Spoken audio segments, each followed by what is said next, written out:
Hello, and welcome back to English in Fluency. I am your host, Alex, and I am so incredibly happy that you have decided to join me today for what I believe is one of the most important lessons we will ever have on this channel. Have you ever been in a situation where you understood every single word a person said, but you still felt completely confused about what they actually meant? Maybe a friend said they were fine, but you felt like they were actually angry. Or perhaps a boss told you that your work was interesting, but you had a strange feeling that they actually hated it. If you have ever felt this way, you are not alone, and you are not crazy. You are simply experiencing the deep, hidden ocean of the English language that exists beneath the surface of the words we speak. Today, we are going to dive deep into that ocean. We are not just going to learn vocabulary today. We are not just going to memorize grammar rules. Today, we are going to learn how to listen to the music of English, to identify speaker attitudes, to hear emotions, and to understand the meaning beyond the words. This is a B1 level listening practice, but it is also a life skill that will change the way you communicate forever. By the end of this comprehensive session, you will be able to tell if someone is being sarcastic, if they are hesitant, if they are secretly disappointed, or if they are genuinely happy, just by listening to their tone. So, if you are ready to unlock the secrets of fluent communication, make sure you are comfortable, take a deep breath, and let's begin this journey together. Before we start our first story, I want to explain a very simple concept that is crucial for today's lesson. In English, we often say that it is not what you say, but how you say it. Imagine the word really. If I say it with a falling voice, like really, it means I believe you. It means I agree. But if I say it with a rising voice and a long sound, like really, it might mean I am surprised, or even that I do not believe you at all. This is called intonation. Throughout our stories today, I want you to close your eyes and focus on how the characters speak. Do not just read the subtitles if you have them. Listen to the pauses. Listen to the volume. Listen to the stress. We are going to start our practice in a setting that makes many people nervous. We are going to a workplace. Offices are places where people often hide their true emotions because they want to be professional. This makes it the perfect place for us to practice detective work. We need to find out what these characters are truly thinking. Let me introduce you to our two main characters for this first section. First, we have Elena. Elena has been a manager at a large marketing company for 10 years. She is usually very calm and organized, but lately she has been under a lot of pressure from her own bosses. She is tired, she is stressed, and she has very little patience left. Then, we have Marcus. Marcus is new. He has only been working at the company for 2 months. He is very eager to please. He wants to do a good job, but he is still learning the ropes and makes small mistakes. He is terrified of making Elena angry. Our story begins on a Tuesday morning. It is raining outside, a gray and gloomy day, and the mood inside the office is quite similar. Marcus is sitting at his desk, staring at his computer screen. He realizes he has made a mistake on a very important report that Elena asked for. He knows he has to tell her, but he is afraid. I want you to listen carefully to the conversation that happens next. Imagine Marcus walking slowly toward Elena's office. The door is open. Elena is typing furiously on her keyboard. She does not look up when Marcus knocks gently on the door frame. Marcus clears his throat and speaks. "Excuse me, Elena, do you have a moment? Elena stops typing. She does not turn her chair around immediately. She takes a deep breath, sighs loudly, and then slowly spins her chair to face him. She says, "Sure, Marcus, I have a moment." "What is it now?" I want you to pause and think about that response. She said the word sure. Usually, sure is a positive word. It means yes. It means certainly. But think about the context I described. She sighed loudly. She turned slowly. And she added the phrase, "What is it now?" When someone adds the word now to the end of a question like that, it implies that you are interrupting them frequently. It suggests that you are bothering them. So, even though she said sure, her attitude is not welcoming. Her attitude is annoyed. She is signaling that she is busy and that this conversation is an inconvenience. Let's continue with the scene. Marcus steps into the room. He is holding a file folder. He looks at his shoes, then at Elena, then back at his shoes. He is displaying nervous body language.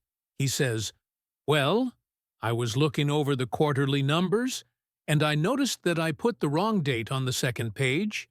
It is a small error, but I wanted to let you know before we send it to the client." Elena looks at him. Her face does not move. She stares at him for 3 full seconds of silence. In English conversation, silence is incredibly loud. A 3-second pause usually means the person is processing negative emotions. They are trying to control their temper.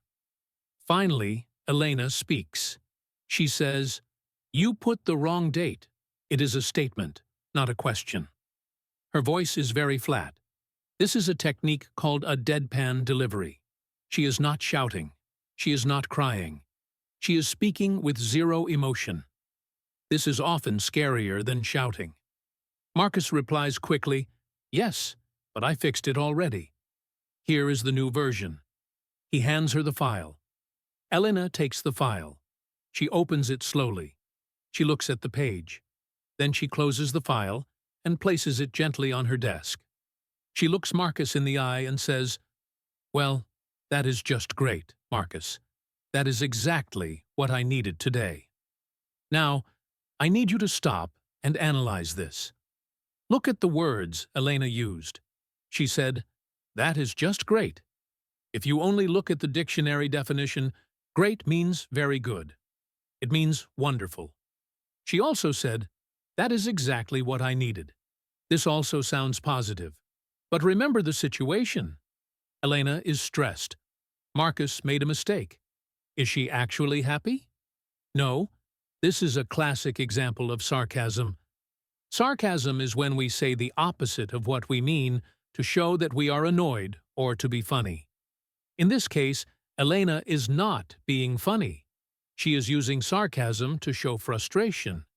When she says that is just great, she actually means that is terrible. When she says that is exactly what I needed, she actually means this is the last thing I wanted to deal with. You can hear it in her voice because she likely stresses the word great and drags it out, saying it like great. She might also roll her eyes or shake her head slightly. As a listener, you must understand that she is not praising Marcus. She is criticizing him.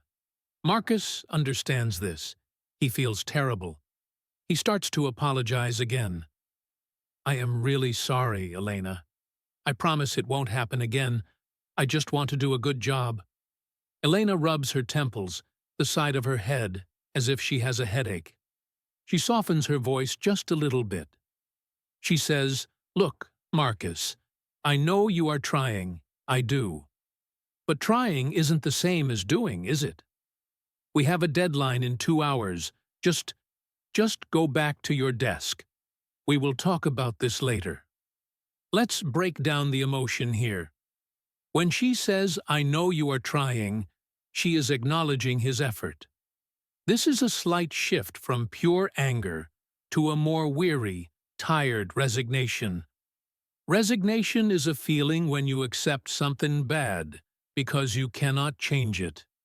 She is resigned to the fact that Marcus is inexperienced.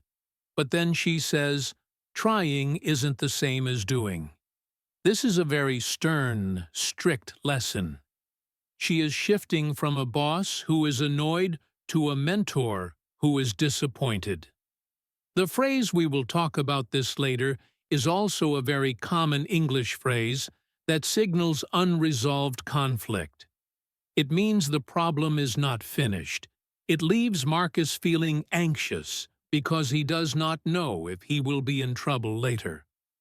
Now, I want to transport you to the lunch break on that same day. The atmosphere is different now. We are in the company cafeteria. It is noisy. There is the sound of plates clattering and people chatting. Marcus is sitting with a colleague named Sarah. Sarah is not his boss. She is his equal. She is a friend. This changes the dynamic completely. When you speak to a boss, you are formal and nervous. When you speak to a friend, you are relaxed and open. Listening to friends chatting is a great way to practice identifying empathy and support. Marcus is looking down at his sandwich, not eating.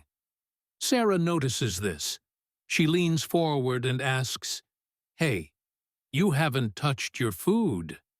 Is everything okay?" Marcus sighs and says, "Not really. I think I messed up with Elena this morning. She seemed pretty mad." Sarah nods understandingly. She takes a sip of her coffee and says, "Oh, don't worry about it. Elena is like that with everyone. She barks, but she doesn't bite." Let's look at that idiom Sarah used. She barks, but she doesn't bite. This is a very useful B1 and B2 level phrase. It refers to a dog that makes a lot of loud noise, but is not actually dangerous. Sarah is telling Marcus that Elena sounds scary and angry, but she will not actually fire him or hurt his career. Sarah's tone here is reassuring. She is trying to make Marcus feel better.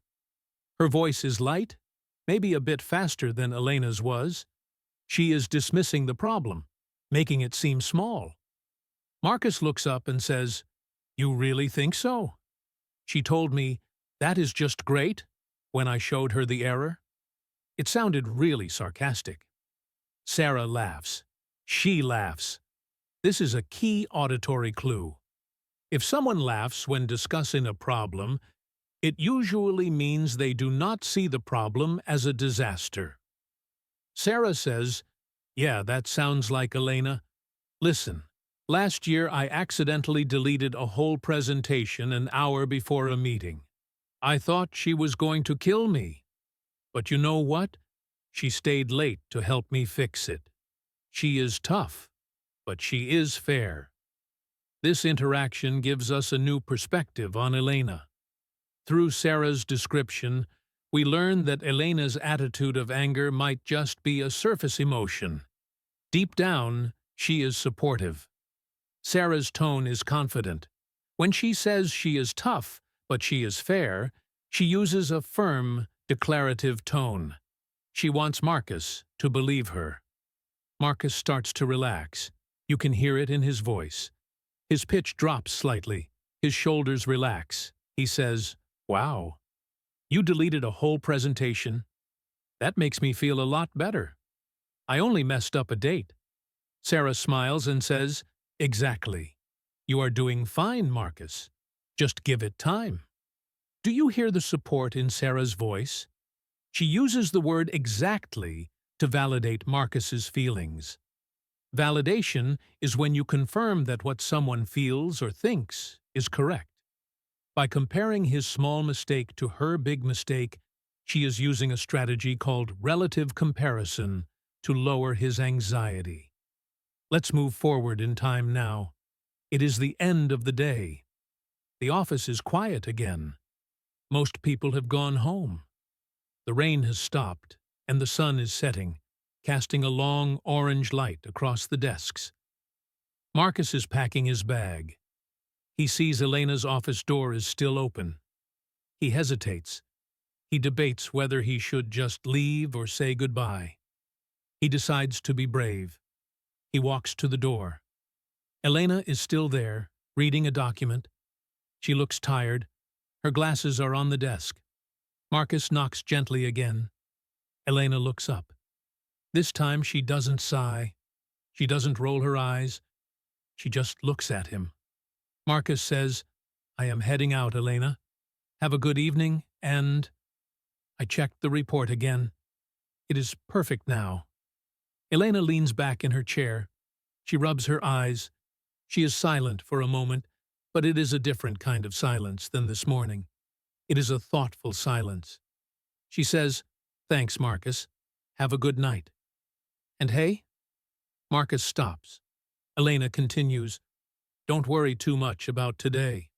We all have bad mornings, even me." This is the critical moment of the story. Listen to the shift in her attitude. She admits vulnerability. When she says, "We all have bad mornings, even me," she is apologizing without saying the word sorry. In professional English, especially between a boss and an employee, people often apologize indirectly. They do it by admitting a fault or sharing a common experience.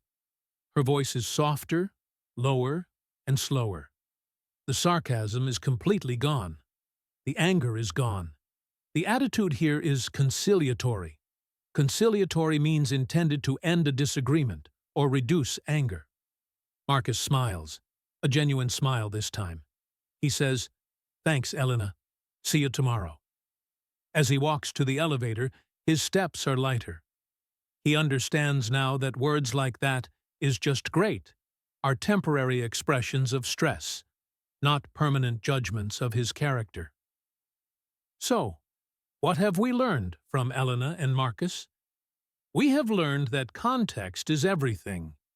We learned that a positive word like "sure" can sound negative if it is followed by a sigh. We learned that a phrase like "that is just great" is almost always sarcastic when delivered in a flat tone after a mistake. We also learned that silence can mean anger, but it can also mean thoughtfulness. And most importantly, we learned that people's attitudes can change throughout the day. Elena went from stressed and sarcastic to tired but kind. Being a good listener means tracking these changes. It means not holding on to the first thing someone says, but listening to the whole story. I want you to try a little exercise with me right now before we move on to the next part of our script. I am going to say a simple sentence in 3 different ways. I want you to listen and identify the emotion. The sentence is, "I didn't know you were coming." Here is the first way. "Oh, I didn't know you were coming." Think about the pitch. It was high, it was fast, it sounded energetic. This indicates surprise and happiness. The speaker is delighted to see you. Here is the second way. "Oh, I didn't know you were coming." Did you hear the hesitation? The pause after the word "I"? The voice was lower.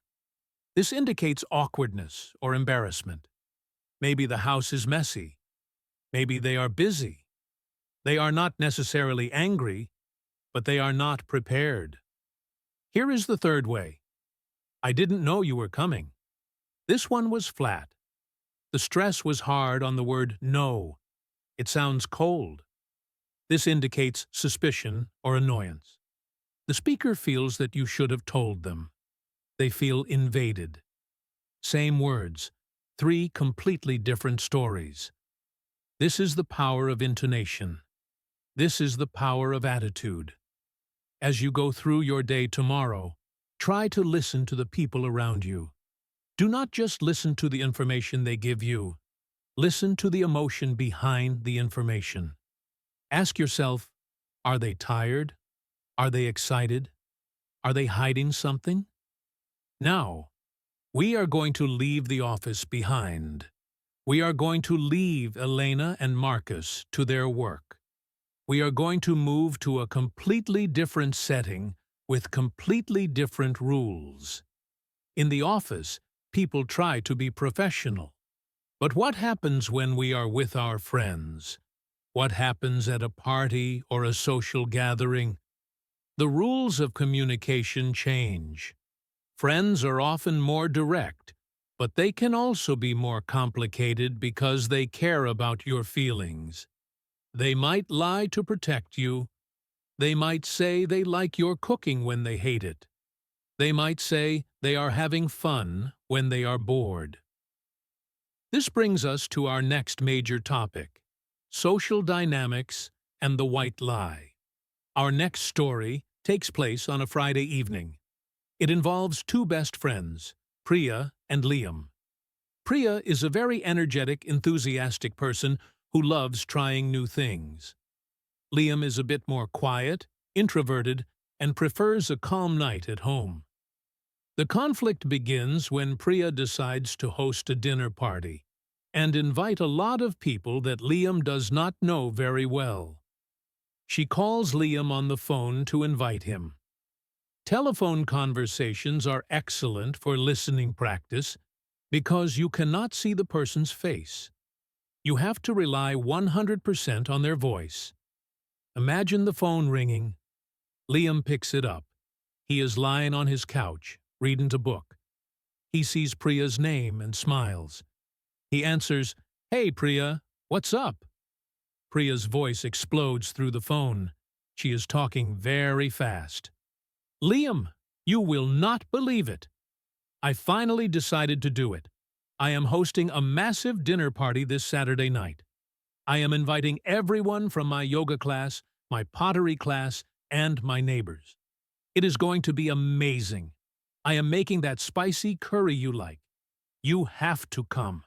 You are my best friend. I need you there." Pause and analyze Priya's attitude. She is ecstatic. She is using hyperbolic language. Hyperbolic means exaggerated. She says massive and amazing. She is listing different groups of people: yoga, pottery, neighbors. For an extrovert like Priya, this sounds like heaven. For an introvert like Liam, a room full of strangers sounds like a nightmare. Now, listen to Liam's response. He likes Priya. He does not want to hurt her feelings. He cannot just say, "No, that sounds terrible." So, he has to navigate this socially. He says, "Oh, wow, that sounds like a lot of fun, Priya. A real party." Listen to the hesitation. He repeats the phrase that sounds. He pauses. He uses the word wow, but he does not say it with high energy. He says it with a flat or slightly falling tone. This is the sound of reluctance. Reluctance means you do not want to do something, but you feel pressure to do it. When he says a real party, it is almost a filler phrase. He is stalling. He is buying time to think of an excuse. But Priya is so excited that she misses the cue. She assumes his words are true because she wants them to be true. She ignores his tone. She says, "Right? It is going to be great. So, 7 p.m.? You can come early to help me set up?" Now Liam is trapped. He has to agree. He says, Sure. Yeah, 7 p.m. works. I can try to come a bit early." Notice the word and the word try. These are softening words. They indicate a lack of commitment. If he was excited, he would say, "Absolutely. I will be there at 6. But he says, "I can try." This signals that he is already dreading the event. Dreading means fearing or not looking forward to something.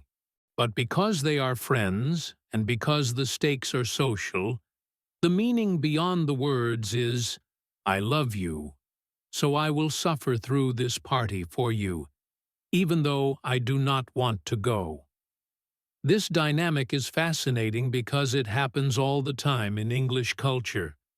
We often value politeness over direct honesty in social situations. This is sometimes called a white lie. A white lie is a small, harmless lie told to avoid hurting someone's feelings. Liam is telling a white lie with his words, but his voice is telling the truth. If Priya were a better listener, she might say, "Hey, you sound a bit hesitant. Do you not want to come?" But she is too focused on her own excitement. This is a common barrier to listening. Sometimes we project our own feelings onto the speaker and miss what they are actually saying. Let's jump ahead to the party itself. It is Saturday night. Priya's apartment is packed with people. The music is loud. It is hot. Liam is standing in the corner holding a drink. He looks uncomfortable. A woman from Priya's yoga class, let's call her Chloe, comes up to him. She is very friendly, very loud. She shouts over the music, "So, how do you know Priya?" Liam smiles a tight, small smile. He leans in and says, "Oh, we have been friends since college." Chloe nods enthusiastically. She shouts, "She is amazing, isn't she? This party is fantastic." Liam nods. He shouts back, "Yeah, it is certainly loud." I want you to catch that nuance. Chloe says the party is fantastic. Liam says the party is loud. He did not say it is bad. He just described a fact. It is loud. But by choosing that specific adjective instead of fun, or great, or exciting, he is revealing his true attitude. He is overwhelmed. He is focusing on the sensory overload, the noise. This is a subtle way of expressing discomfort without being rude. If Chloe is perceptive, she might realize he is not having a good time. If she is not, she will just agree and say, "Yes, the DJ is great," and walk away. Later in the evening, Priya finds Liam. She looks a bit stressed now. She is sweating. She is running around filling drinks. She stops by Liam and asks, "Hey, are you having a good time? Did you try the curry?" Liam looks at his best friend. He sees that she is stressed. He knows that if he says, "Actually, I hate this," it will ruin her night. So, he changes his tone. He puts energy into his voice. He acts. He says, "Priya, the curry is delicious, and your friends are very interesting. You did a great job. Is he lying? Technically, yes, about having a good time. But look at the intention. His attitude here is protective. He is protecting her feelings. He emphasizes the word delicious. He chooses the word interesting for her friends. Interesting is a very safe word in English. If you see a baby that is not cute, you say, "Oh, he is interesting looking." If you see art you do not understand, you say, "It is interesting." It is a neutral word that can be interpreted positively. Liam is being a good friend here. He is putting her needs above his own comfort. This brings us to a very important point about listening to emotions. Sometimes, the emotion you hear is not about the topic, but about the relationship. Liam's voice is warm. It is kind. Even though he is lying about the party, he is being true to the friendship. If you only listen to the words, you think he likes the party. If you listen to the tone, you hear love and support, even if he is tired. Now, imagine the party is over. It is 1 a.m. Everyone has left except Liam. He is helping Priya clean up the plastic cups and plates. The music is off. It is quiet. Priya sits down on the sofa and lets out a huge breath. Phew, that was intense. Liam laughs, a real, genuine laugh this time. He says, "Yeah, it was. Are you happy with how it went?" Priya looks at him. She looks honest now. She says, "Honestly, it was exhausting. I don't think I will do that again for a long time. I think next time, let's just order pizza and watch a movie. Just the two of us." Liam smiles. He says, "Now that sounds like a perfect plan." Hear the difference in Liam's voice now? When he says that sounds like a perfect plan, his voice is rich, deep, and steady. There is no hesitation. There is no high-pitched politeness. It is pure relief and genuine agreement. This is the sound of two people being on the same wavelength. Wavelength means thinking the same way.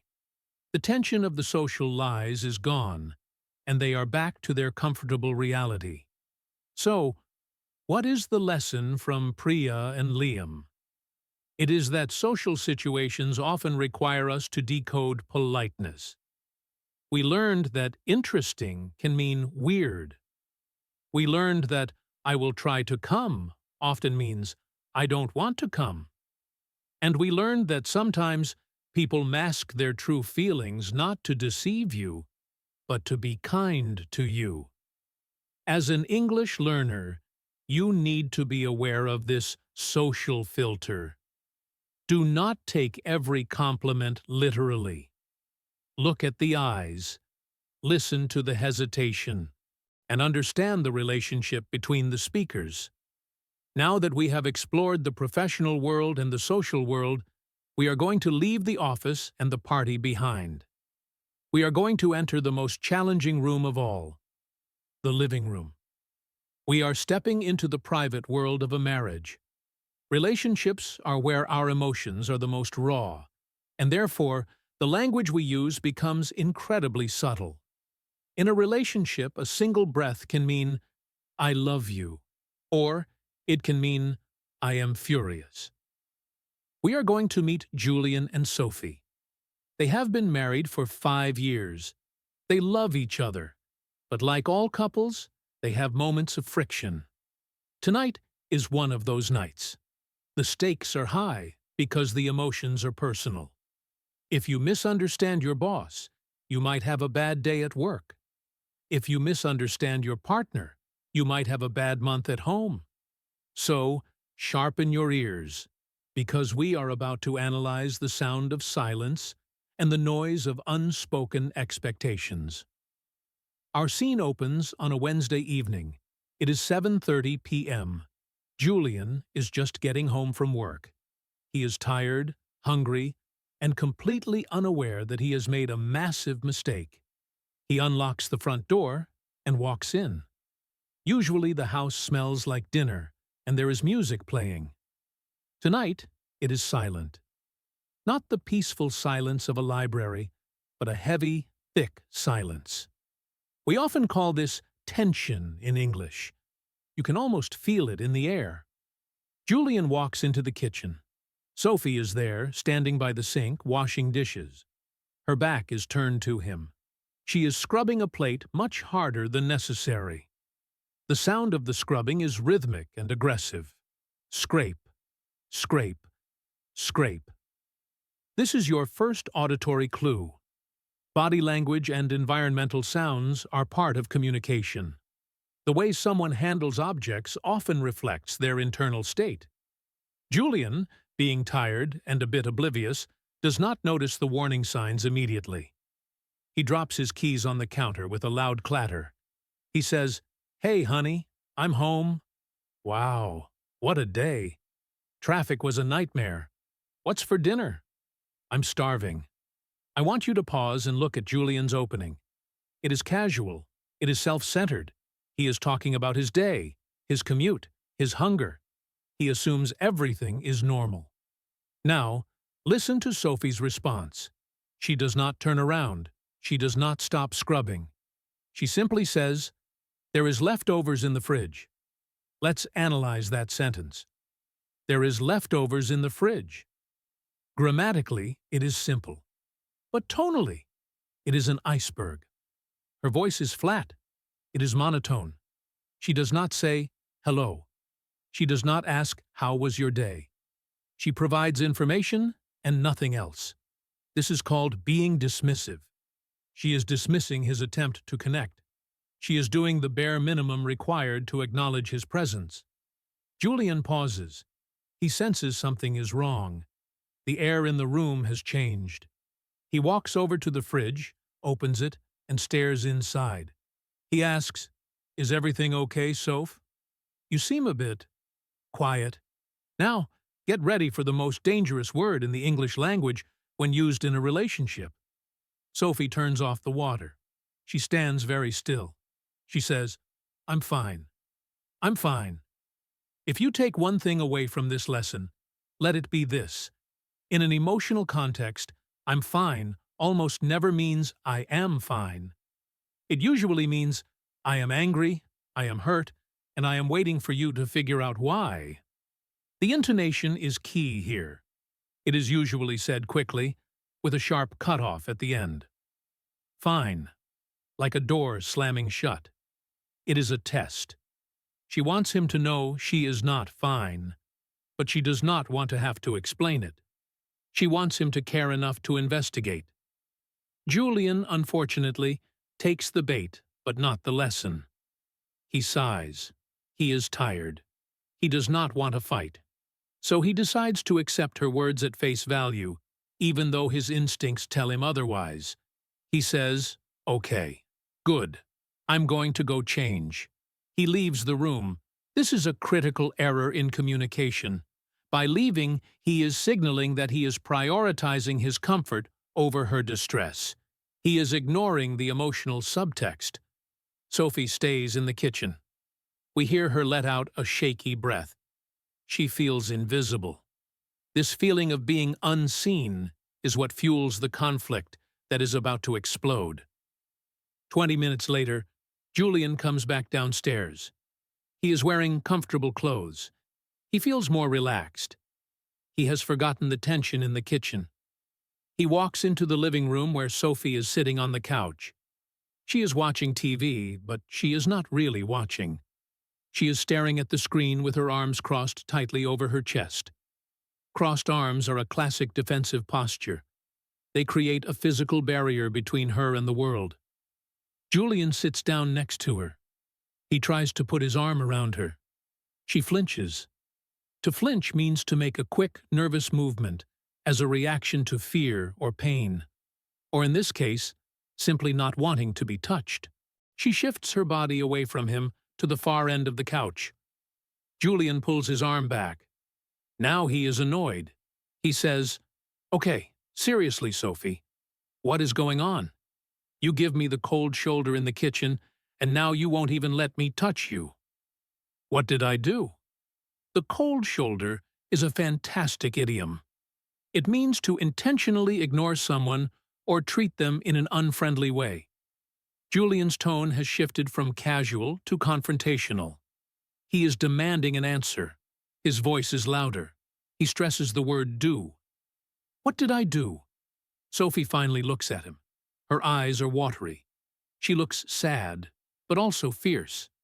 She says quietly, "If you don't know, Julian, then that is exactly the problem." This is a very common phrase in arguments. If you don't know, that is the problem. It implies that his lack of awareness is the crime. It is not just that he made a mistake. It is that he does not pay enough attention to their life to know what the mistake is. It suggests he is neglectful. Julian throws his hands up in the air. This is a gesture of frustration. He says, "Oh, come on. Don't play games with me. I am not a mind reader. Just tell me what I did." Julian is using the phrase mind reader. This is a defense mechanism. He is trying to make her expectations seem unreasonable. He is invalidating her feelings by calling them games. This escalates the conflict. Sophie stands up. She walks to the wall calendar hanging near the kitchen door. She points to today's date. It is circled in red ink. She doesn't say a word. She just points. Julian looks. He squints. Then his face drops. The color drains from his face. He realizes. It is their 5-year anniversary of the day they met. Not their wedding anniversary, which is easy to remember, but the dating anniversary, which they have celebrated every single year until now. He whispers, "Oh no. Oh my God. Sophie, I completely forgot. I thought that was next week." Now, listen to the shift in power. Julian is no longer the annoyed husband. He is the guilty party. His voice loses its volume. It becomes breathy. He stammers. I I... This repetition shows panic. Sophie looks at him, and for the first time, she raises her voice. She doesn't scream, but her voice shakes with emotion. She says, 5 years, Julian. We promised we would always celebrate this day. I cooked your favorite meal. I bought a gift. It's sitting right there on the table. And you come home talking about traffic. You didn't even look at me. Here, we need to understand that Sophie is not actually mad about the date. She is mad about what the forgotten date represents.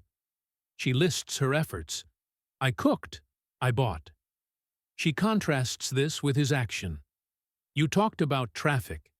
She is building a case that she cares more about the relationship than he does. This is the meaning beyond the words. She is saying, I feel unloved. Julian stands up. He tries to approach her. He says, Sophie, please. I am so sorry. You know how crazy work has been. The merger, the new clients. My brain is just, it's fried. I love you. You know I love you. Let me make it up to you. Let's go out. Right now. I'll take you to that Italian place. Julian is engaging in damage control. He is offering excuses, work, the merger. He is offering a solution, dinner. But notice that he is talking fast. He is desperate. He is trying to fix the problem quickly so the uncomfortable feelings will stop. But in emotional conflicts, quick fixes often feel like dismissals. Sophie shakes her head. She steps back. She says, I don't want to go to the Italian place, Julian. I don't want you to buy me dinner because you feel guilty. I wanted you to remember because you care. There is a difference. This distinction is crucial for advanced listening. Because you feel guilty versus because you care. Sophie is analyzing his motivation. She is rejecting his solution because the motivation behind it is wrong. She is telling him that the action, dinner, is meaningless without the correct emotion, thoughtfulness. She continues, I'm not hungry anymore. I'm going to bed. She walks out of the room. We hear her footsteps going up the stairs. Then, the bedroom door closes. It doesn't slam. It closes with a soft, final click. That soft click is worse than a slam. A slam is anger. A soft click is disappointment. Julian is left standing alone in the living room. The silence returns, but now it is a different kind of silence. It is a silence filled with regret. This marks the end of the conflict phase. Now we enter the cooling off phase. This is a very common structure in relationship arguments. Explosion, then separation, then reflection. Julian sits down on the couch. He puts his head in his hands. He replays the evening in his head. He realizes that his excuse about work was weak. He realizes that he hurt his wife. He needs to formulate a proper apology. Let's skip forward 2 hours. It is now 9:30 p.m. The house is dark.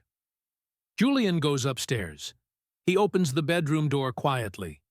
The room is dimly lit by a bedside lamp. Sophie is lying in bed, reading a book, but she hasn't turned a page in a long time. Julian sits on the edge of the bed. The mattress sinks under his weight. Sophie does not look up, but she doesn't move away this time. This is a good sign.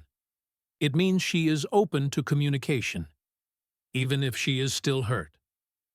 Julian takes a deep breath. He speaks slowly. His voice is low, deep, and sincere. He says, Soph, are you awake? Sophie closes her book. She puts it on the nightstand. She says, I'm awake. Her voice is tired, stripped of the anger. It sounds vulnerable. Julian says, Look, I know sorry doesn't fix it. And I know I used work as an excuse downstairs. That was wrong. The truth is, I just messed up.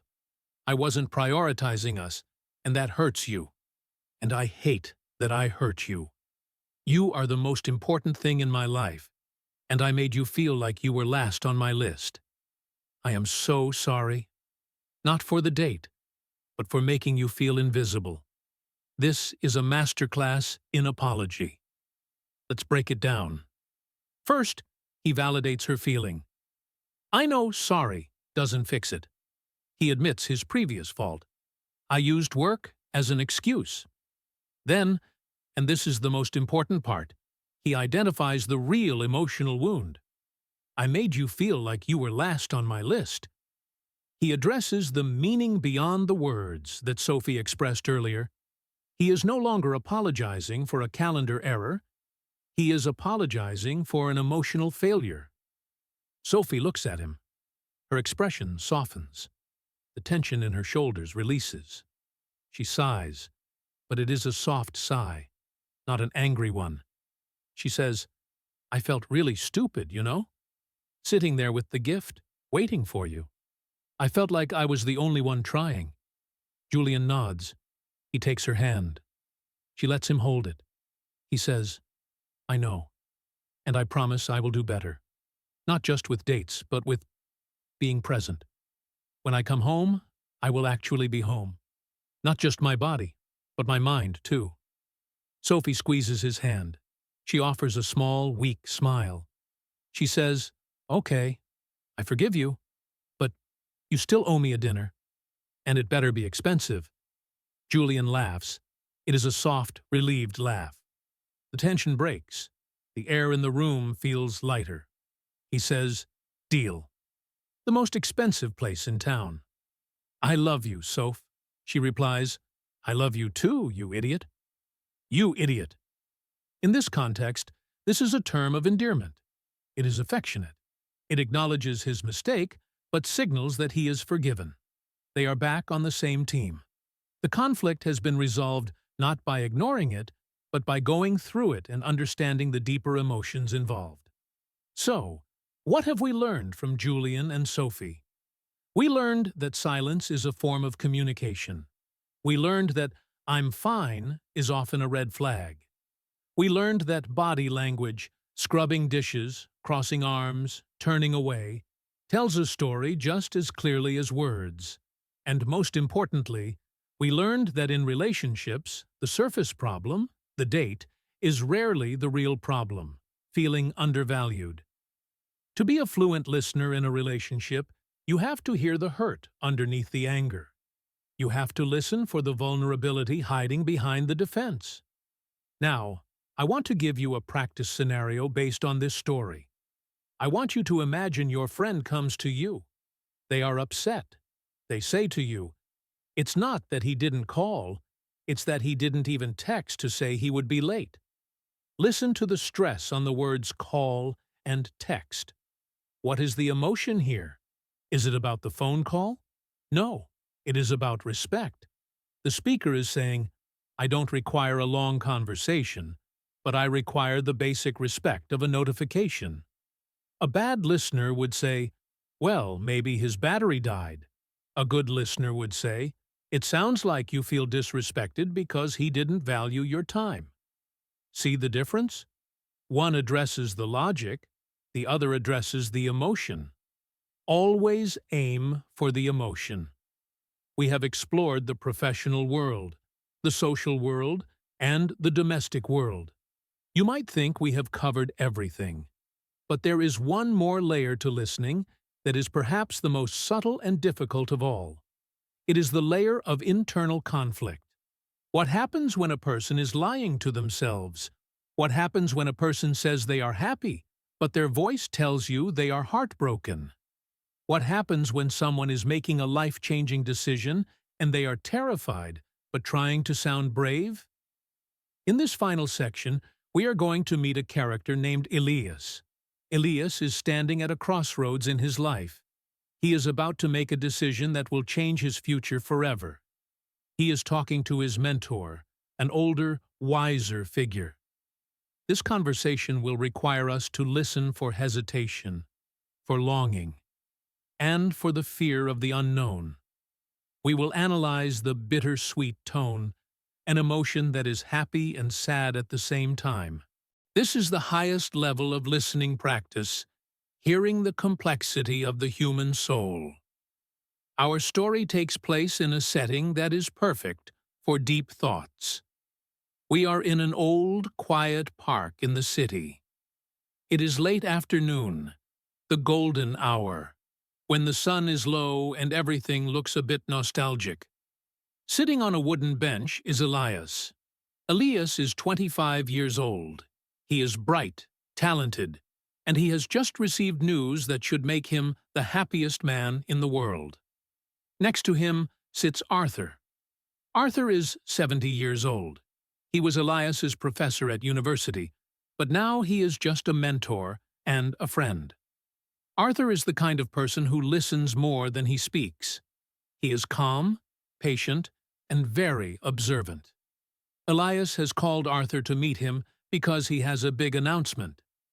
I want you to listen to how Elias breaks the news. The scene begins with them watching people walk their dogs. It is peaceful. Elias breaks the silence. He clears his throat nervously. He says, "So, Arthur, I got the job. They called me this morning. I'm moving to London next month." Arthur turns to look at him. He smiles warmly. He says, "London. That is monumental, Elias. Congratulations. That is everything you worked for, isn't it?" Now, listen to Elias's response. This is the critical moment. Elias looks down at his hands. He nods quickly, a bit too quickly. He says, Yeah, it is. It's a great opportunity. The salary is amazing. The company is huge. It's going to be great." I want you to stop and replay that in your mind. Elias used the word great twice. He used the word amazing. These are positive adjectives, but look at the structure. He is listing facts, salary, company size. When people are genuinely excited, they usually talk about feelings. They say, "I can't wait," or "I am so excited." But Elias is listing logical reasons why he should be happy. This is called rationalization. He is using logic to cover up an emotion that is missing. Also, listen to the repetition of it's. That stutter indicates his brain is working hard to find the right words, rather than the words flowing naturally from joy. His tone is likely flat, or perhaps the pitch goes up at the end of the sentences, making them sound like questions. "It's going to be great?" He is asking Arthur to confirm it, because he is not sure himself. Arthur, being a wise listener, hears this gap between the words and the melody. He does not jump up and down and cheer. He stays calm. He leans back on the bench and asks a very dangerous question. He asks, "And how does your heart feel about it, Elias?" Notice that Arthur distinguishes between the head, the job, the salary, and the heart. Elias laughs. It is a nervous, short laugh. He says, "What do you mean? My heart is fine. I mean, obviously, I'm a bit nervous. It's a big move. But, you have to take risks, right? You can't stay in the same place forever. If I stay here, I'll just regret it. Listen to the grammar here. You have to take risks. You can't stay." He switched from saying I to saying you. This is a psychological trick we use in English and in many languages called distancing. When we talk about painful or difficult things, we often stop saying I feel and start stating general rules about what you should do. It makes the emotion feel less personal. He is quoting wisdom to avoid feeling the pain of leaving. He is trying to convince himself. His voice likely becomes faster here. Speed often indicates anxiety. He wants to say the reasons quickly so he doesn't have time to doubt them. Arthur nods slowly. He waits. He uses silence as a tool. He waits for Elias to run out of words. After a few seconds of silence, Elias sighs. It is a long, heavy exhale. His shoulders drop. The energy leaves his body. He looks at the old trees in the park and says, quietly, "I'm going to miss this."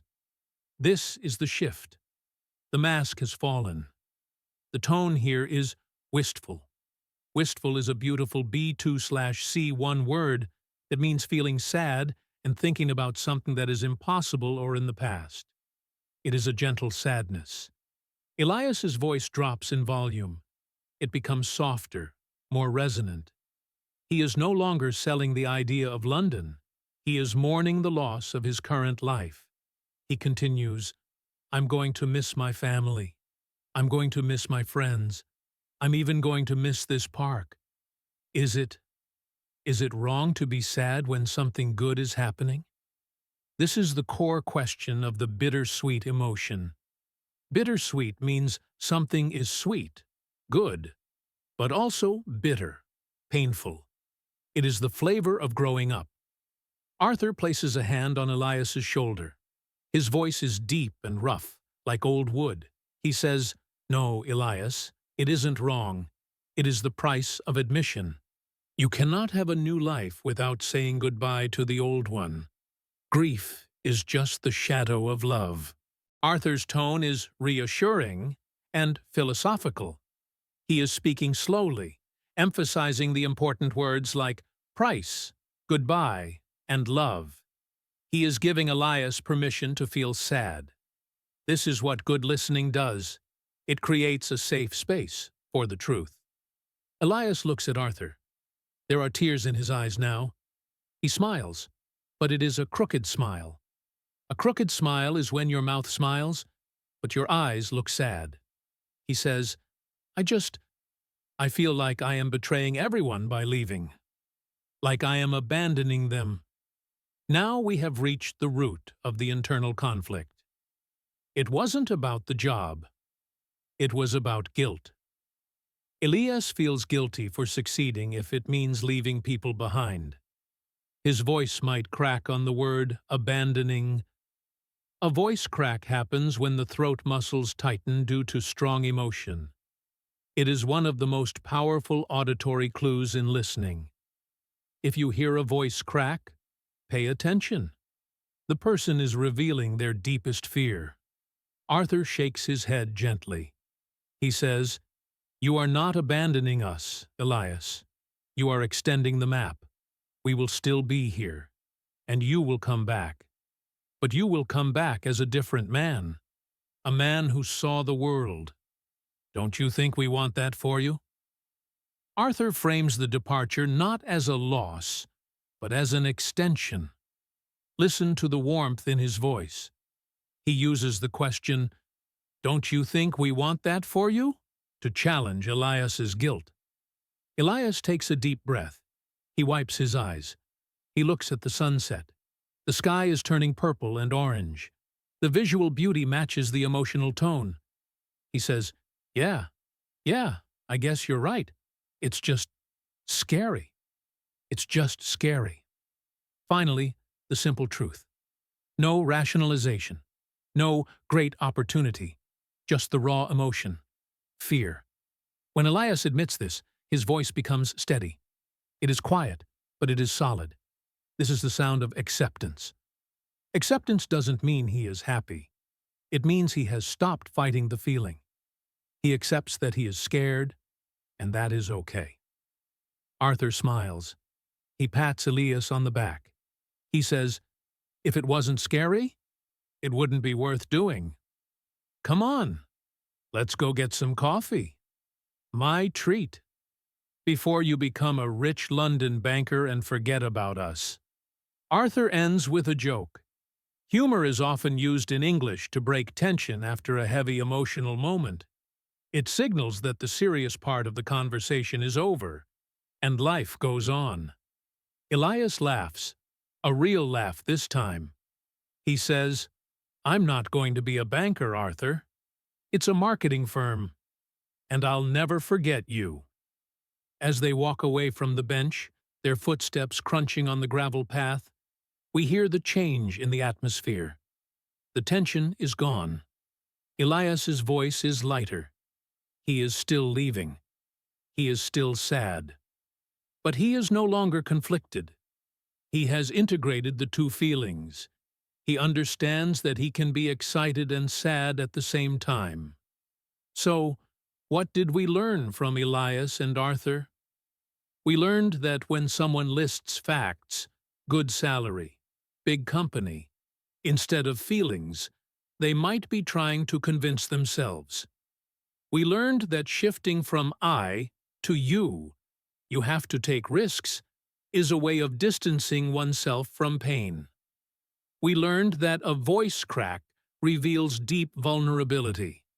And we learned to identify the bittersweet tone, that quiet, soft voice that speaks of loss and hope simultaneously. This brings us to the end of our three-part series. Think about the journey we have taken. We started in the office with Elena, decoding sarcasm and stress. We moved to the living room with Julian and Sophie, analyzing silence and resentment.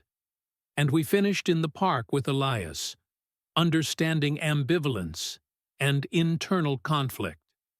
These are the three layers of human communication. Layer 1 is the surface, what we say to the world to look professional. Layer 2 is the interpersonal, what we say or don't say to the people we love to protect ourselves. Layer 3 is the intrapersonal, what we tell ourselves when we are making life changes. To be truly fluent in English or any language, you cannot just stay on layer 1. You cannot just learn the definitions of words. You have to learn the definitions of sounds. You have to listen to the pause before the word yes. You have to hear the sigh after the word fine. You have to feel the speed of the sentence and the heaviness of the tone.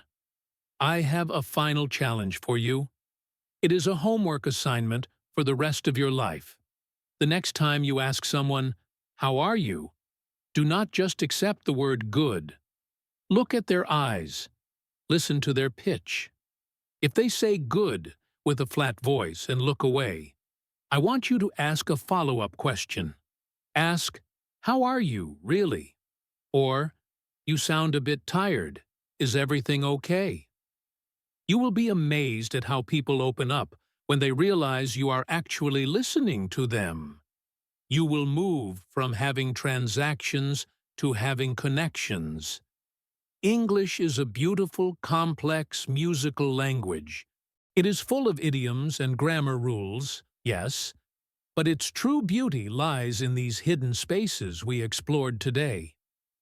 The meaning is never just in the words. The meaning is in the human being speaking them. Thank you so much for joining me on this deep dive.